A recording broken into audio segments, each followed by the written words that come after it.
5D series. 5D series start lanthanum and hafnium to the mercury. It is the third transition series and it is called the 5D series element because the last electron enter into the 5D subshell, therefore it is called the 5D series element. So last electron enter in the 5D orbital, the 5D series. And the another is the 6D series is contain the elements and the fourth transition series elements. The last electrons enter in the 6D orbital. Last electron enter those subshells, it is called the series element. 6D, 6D, 4D, 4D series element, 5D, 5D series elements, etc. So general character of the D block elements are they are hard, high melting points, metal except mercury. Their density are also high. They are hard, high melting point metals and the high density because all metal have the high density. They are malleable and ductile, mischange into the thin sheet and make into wire. They show variable oxidation state. Variable means अलग अलग oxidation state show करते हैं. They form ionic as well as covalent compounds. Ionic जैसे NaCl हो गया तो ये आयनिक हो गया. कोवैलेंट जैसे HCl हो गया. तो इसके कंपाउंड आयनिक और कोवैलेंट दोनों शो करते हैं. They form coloured ion and the coloured compound. Colour ion जैसे कापर है तो ग्रीन कलर है, मैग्नीज है ये आपका पिंक कलर है, ऐसे आयरन है, गोल्ड है, तो इस तरीके से कलर शो करते हैं. They form the coordination complex. Coordination complex बनाते हैं. They are the paramagnetic and magnetic behaviors. It means the paramagnetic and the diamagnetic both can show by these metals. They are form the alloy with the metals and the non metals. alloy बनाते हैं metals और non metal के साथ. most of transition element use as a catalyst. nickel, copper and the V2O5 vanadium pentaoxide, platinum, palladium. जैसे आप लोग class 10th में पढ़े होंगे जो हाइड्रोजनेशन रिएक्शन है प्लेटिनम के प्रेजेंस में होता है, कुछ निकल के प्रेजेंस में होता है. तो इनके प्रेजेंस में जो रिएक्शन कैरिड आउट होते हैं इसलिए कैटलिस्ट कहे जाते हैं. The ionisation energy of d block elements lie between the s and p block.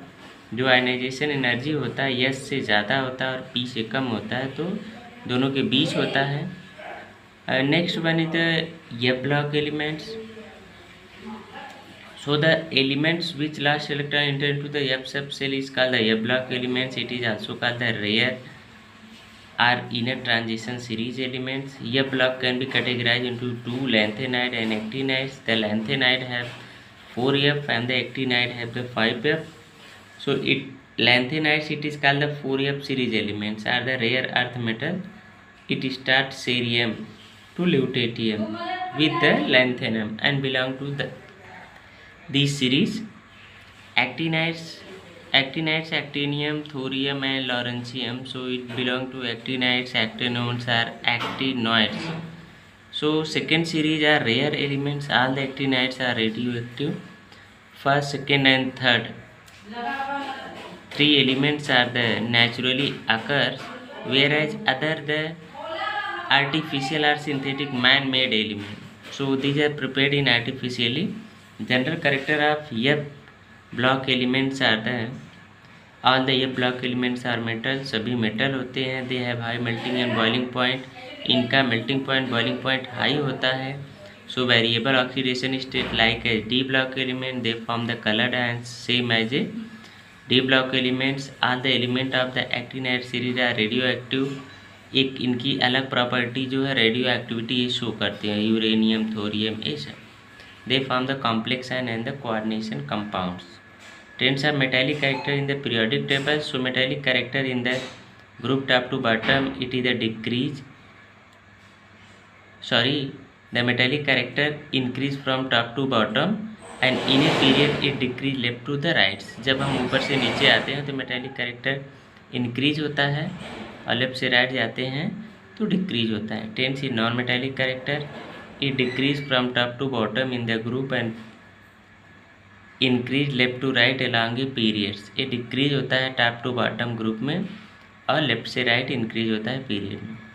Prediction of period group and the block from the electronic configuration. Electronic configuration से कैसे हम group period या ब्लॉक निकालेंगे, तो period निकालने के लिए equal to the principal quantum energy level. ये जो लास्ट का इलेक्ट्रॉन जिसमें इंटर होता है, ये जो यहाँ पे नंबर होता है क्या है, प्रिंसिपल क्वांटम एनर्जी।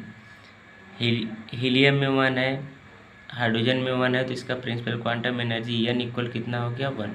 तो पीरियड क्या हो गया, they belong the first period. Block of elements, block कैसे पता चलेगा, तो ब्लॉक के लिए जो लास्ट इलेक्ट्रॉन इंटर होता है जिस सबसेल में वही ब्लॉक होता है। इलेक्ट्रॉन्स इंटर दो subcells which is the block. जैसे यहाँ ये है पोटेशियम के केस में प्रिंसिपल एनर्जी 4 है, तो 4th पीरियड को बिलोंग करेगा, और जो यस यहाँ पे सबसेल है तो यस ब्लॉक को बिलोंग करेगा। ठीक है।